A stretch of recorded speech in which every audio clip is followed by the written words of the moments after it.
జరిగింది. ఇక 2 రోజుల పాటు పోలీస్ కస్టడీలో పిన్నెల్లి రామకృష్ణారెడ్డి ఉండబోతున్నారు. అయితే ఆయన్ని జైల్లో మాత్రమే విచారించాల్సిందిగా కోర్టు ఆదేశించడం జరిగింది. ఇక జైల్లో లాయర్ల సమక్షంలోనే విచారించేందుకు అనుమతించింది. ప్రస్తుతం నెల్లూరు జైల్లో ఉన్నారు పిన్నెల్లి. ఇక అదనపు విచారణ కోసం కస్టడీ అప్పగించాలన్నారు పోలీసులు. ఇటీవలే వైసీపీ అధినేత జగన్తో కూడా ములాఖాత్ అయ్యారు. సో మాచర్ల నియోజకవర్గ మాజీ ఎమ్మెల్యే పిన్నెల్లి రామకృష్ణారెడ్డి ఈవీఎంల ధ్వంసం కేసు కావచ్చు, ఆ తర్వాత అధికారుల యొక్క అధికారం సంబంధించి వాళ్ళని అడ్డుకోవడం కావచ్చు, వారి మీద కొంత దాడి చేసినట్టుగానే అక్కడ కేసు నమోదైంది. ఈ నేపథ్యంలో అటెంప్ట్ మర్డర్ కూడా ఆయన మీద నమోదైన పరిస్థితి కనబడింది. సో మొత్తం మీద 2 కేసులు, ఓవరాల్ 4 కేసులు ఆయన మీద. ఈ 4 కేసుల విషయంలో ఆయనకు మొదట్లో కొంత ఎన్నికల ఫలితాల కంటే ముందు కొంత ఉత్కంఠ రేపినప్పటికీ ఆయనకి బెయిల్ ఇవ్వడం జరిగింది. ఇక ఎన్నికల ఫలితాలు వచ్చిన తర్వాత తర్వాత విచారణ చేపట్టిన హైకోర్టు, ఏపీ హైకోర్టు ఆయన్ని బెయిల్ తోసిపుచ్చింది, బెయిల్ని బ్రేక్ చేసింది. దీంతో పోలీసు అరెస్ట్ చేశారు. ప్రస్తుతం ఆయన నెల్లూరు జైల్లో ఉన్నారు. ఇక పోలీస్ కస్టడీ కోరుతూ నిన్న పోలీసులు పిటిషన్ దాఖలు చేయడం జరిగింది. ఇక పోలీస్ కస్టడీకి అనుమతి ఇచ్చింది కోర్టు.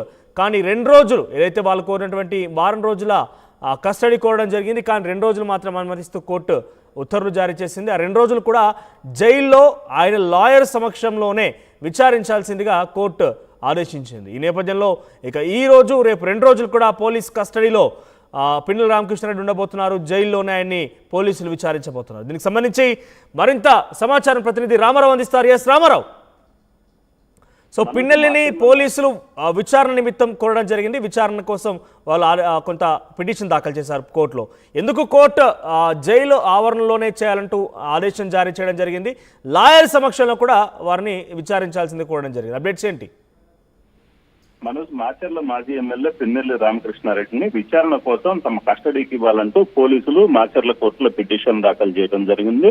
4 రోజుల పాటు విచారణకు తమ కస్టడీకి ఇచ్చినట్లయితే విచారణ చేపట్టి ఈ కేసులో కొన్ని కీలక అంశాలకు సంబంధించి ఆయన దగ్గర నుంచి సమాచారం తీసుకోవాలి. సో ఆ సమాచారం సేకరించడంలో భాగంగా విచారణకు తమ కస్టడీకి ఇవ్వాలని పోలీసులు మాచర్ల కోర్టులో పిటిషన్ దాఖలు చేశారు. అయితే దీని మీద రాత్రి మొత్తం విచారణ జరిగింది.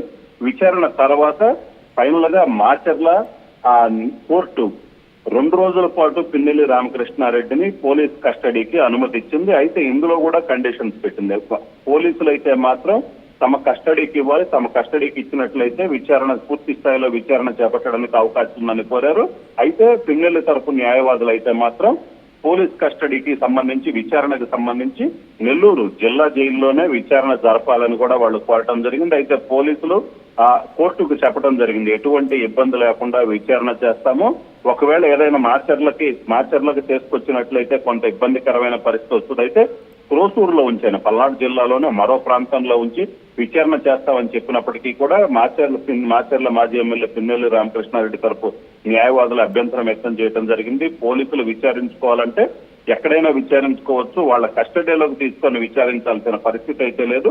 సో నెల్లూరు జిల్లా జైల్లో విచారణకు అనుమతించాలని పిన్నెల్లి తరపు న్యాయవాదులు కోరటం జరిగింది. దీంతో 2 వైపుల వాదనలో ఉన్నటువంటి జడ్జి 2 రోజుల పాటు పోలీస్ కస్టడీకి, పోలీసులు 4 రోజులు కోరితే 2 రోజులు పోలీస్ కస్టడీకి అనుమతించారు. 8, 9 తేదీల్లో ఈ 2 రోజులు పిన్నెల్లి రామకృష్ణారెడ్డిని విచారించుకోవడానికి కోర్టు అనుమతించింది. అయితే ఈ 2 రోజులు కూడా పిన్నెల్లి తరపు న్యాయవాదులు కూడా అక్కడ ఉంటారు. సో వాటితో పాటు వెబ్ కాస్టింగ్ తో, ఎందుకంటే పిన్నెల్లి రామకృష్ణారెడ్డిని విచారించేది మొత్తం వెబ్ కాస్టింగ్ లో రికార్డు చేయాలని కూడా ఆదేశాలు జారీ చేయడం జరిగింది. సో మొత్తం మీద అయితే మాత్రం మాచర్లో పోలింగ్ రోజు, పోలింగ్ తర్వాత జరిగినటువంటి ఘటనలు ఏదైతే ఉన్నాయో దేశంలో సంచలనం సృష్టించినటువంటి ఏదైతే ఈవీఎం రామారావు ప్రస్తుతం పిన్నెల్లి మీద 4 కేసులు ఉన్నాయి సుమారుగా. ఒకటి మహిళ మీద దుర్భాషలాడిన కేసు కావచ్చు, సిఐపై హత్యాయత్నం కేసు కావచ్చు, మరొకటి అక్కడ టీడీపీ ఏజెంట్ని హత్య చేసేందుకు ప్రయత్నించాడు, ఆ వైసీపీ కార్యకర్తలు రెచ్చగొడడం అనే కేసు కావచ్చు, ఈవీఎం ధ్వంసం కేసు.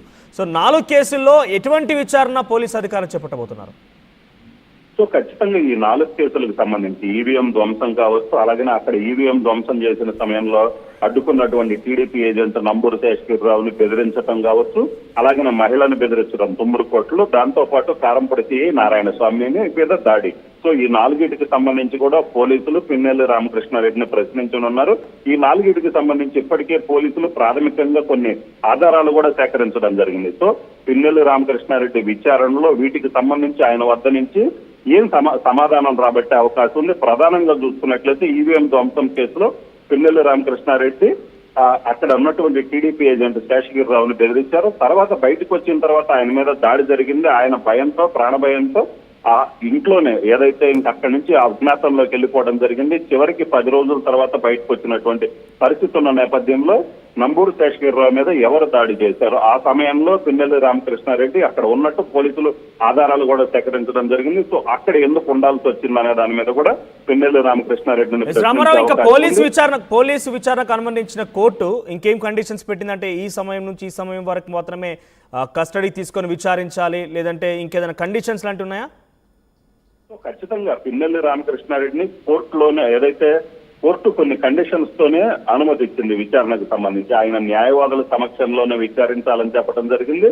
దీంతో పాటు పిన్నెల్లి రామకృష్ణారెడ్డి విచారణ మొత్తాన్ని వెబ్ కాస్టింగ్ లో రికార్డ్ చేయాలని కూడా నిర్ణయించడం ఏదైతే ఆదేశాలు జారీ చేయడం జరిగింది. పైగా 10 గంటల కాడి నుంచి 5 గంటల లోపు మాత్రమే విచారించాలని కూడా చెప్పడం జరిగింది. సో వీటన్నిటికి సంబంధించి కొన్ని షరతులు అయితే, ఎందుకంటే ఆ సమయంలోనే విచారించాలి, న్యాయవాదుల సమక్షంలోనే విచారించాలని కూడా చెప్పడం జరిగింది. వీటన్నిటికీ సంబంధించి కూడా 2 రోజులు సమయం అయితే సరిపోదు, 4 రోజులు సమయం కావాలని కోరినప్పటికీ కూడా కోర్టు 2 రోజులు మాత్రమే ఆ విచారణకు అనుమతించినటువంటి పరిస్థితి ఉంది. సో ఈ 2 రోజుల్లో పిన్నెల్లి రామకృష్ణారెడ్డి దగ్గర నుంచి వీలైనంత వరకు ఎక్కువ సమాచారాన్ని, ఈ కేసుకు సంబంధించి కొన్ని కీలక ఆధారాలు కూడా పోలీసు వద్ద ఉన్నటువంటి పరిస్థితి ఉంది. సెల్ టవర్ డేటా ప్రధానంగా చూసుకున్నట్లయితే ఈ సెల్ టవర్ డేటా ఆధారంగానే పిన్నెల్లి రామకృష్ణారెడ్డిని ప్రశ్నించనున్నారు.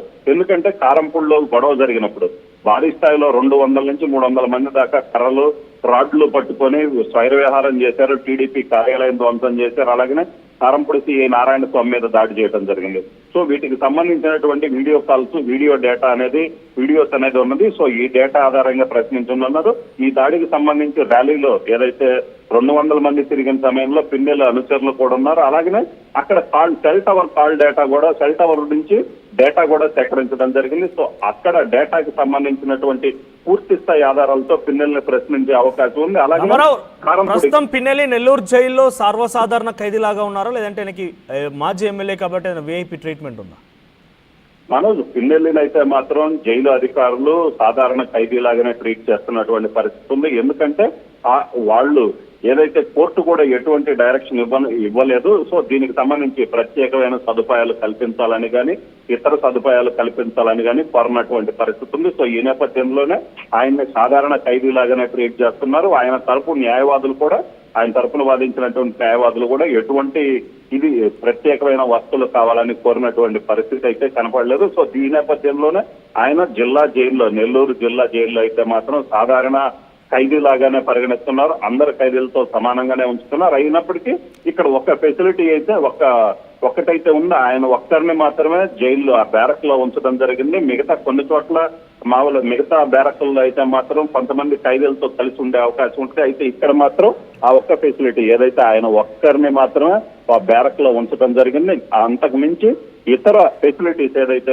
ఆయన కావాలని వాళ్ళు పిన్నెల్లి తరపు న్యాయవాదులు కోరినటువంటి పరిస్థితి ఉన్న నేపథ్యంలో జిల్లా జైల్లో మాత్రం ఆయన్ని ఒక సాధారణ ఖైదీలాగానే ట్రీట్ చేస్తున్నటువంటి పరిస్థితి ఉంది. మనోజ్, రైట్ రామారావు, ఇక పిన్నెల్లి రామకృష్ణారెడ్డిని పోలీస్ అధికారులు కస్టడీ తీసుకోబోతున్నారు. లాయర్ల సమక్షంలోనే ఆయన నెల్లూరు జైల్లోనే విచారించే అవకాశం కనబడుతోంది. సుమారుగా 4 కేసుల విషయంలో ప్రస్తుతం ఆయన జైలు జీవితం గడుపుతున్నారు. ఈవీఎంల ధ్వంసం కేసు విషయం కావచ్చు, మహిళపై దుర్భాషణ కేసు కావచ్చు, టీడీపీ ఏజెంట్ పైన కూడా తాను హత్యాయత్నానికి ప్రయత్నం చేశాడు, అక్కడ తన కార్యకర్తల ప్రోద్బలంతో తన మీద దాడికి ప్రయత్నం చేశాడన్న కేసు కావచ్చు.